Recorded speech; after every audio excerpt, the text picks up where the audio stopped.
بچوں کا بلا وجہ روتے جانا. حضرت عائشہ کہتی ہے کہ ایک مرتبہ نبی صلی اللہ علیہ وسلم تشریف لائے تو ایک بچے کے رونے کی آواز سنی. آپ نے فرمایا تمہارا یہ بچہ کیوں رو رہا ہے؟ کیا تم نے اس کو نظر بد کا دم نہیں کیا؟ کئی دفعہ ہوتا ہے نا، بچے نے کھایا پیا سویا آرام کیا سب کچھ کیا ہوتا ہے لیکن وہ چین ہی نہیں پکڑ رہا ہوتا. ماں بہلا بہلا کے آخر بازو کا دیکھا ہوگا ماں کو ایک دو لگاتی ہے اور بیڈ پہ ڈال دیتی ہے، چلو رو لو پھر جتنا رونا ہے.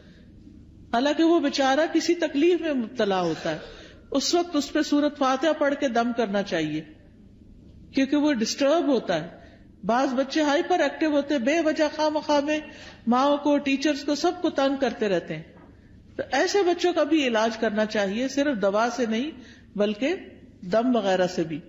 اسی طرح بعض بچے کمزور ہو جاتے ہیں، یعنی بہت سوکھے اور بالکل ان کی ہیلتھ اچھی نہیں ہوتی.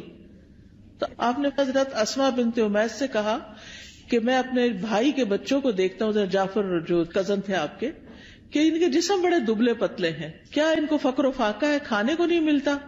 تو حضرت اسماء کہتی ہے نہیں، ان کو نظر بہت جلدی لگ جاتی ہے. آپ نے فرمایا انہیں دم کرو. انہوں نے آپ کے سامنے چند کلمات پیش کیے تو آپ نے فرمایا انہیں دم کرو، یعنی ان کے اوپر دعائیں پڑھ کے پھونکو. اور دم کرنے کا بہترین طریقہ سورۃ فاتحہ پڑھے، آیت الکرسی پڑھے، معوذتین پڑھے اور پھونک مار دیں. کسی راکی کے پاس جانے کی بھی ضرورت نہیں. ہر ماں کو طریقہ آنا چاہیے کہ کس طرح کرنا ہے. نبی صلی اللہ علیہ وسلم ہر روز رات کو سوتے وقت اپنے ہاتھوں پر قل هو اللہ، قل اعوذ برب الفلق، قل اعوذ برب الناس 3 دفعہ پڑھ کے اپنے چہرے، اپنے سر، اپنے سارے جسم پر جہاں جہاں ہاتھ پہنچتا تھا آپ پڑھ کے خود اپنے آپ کو دم کر لیتے.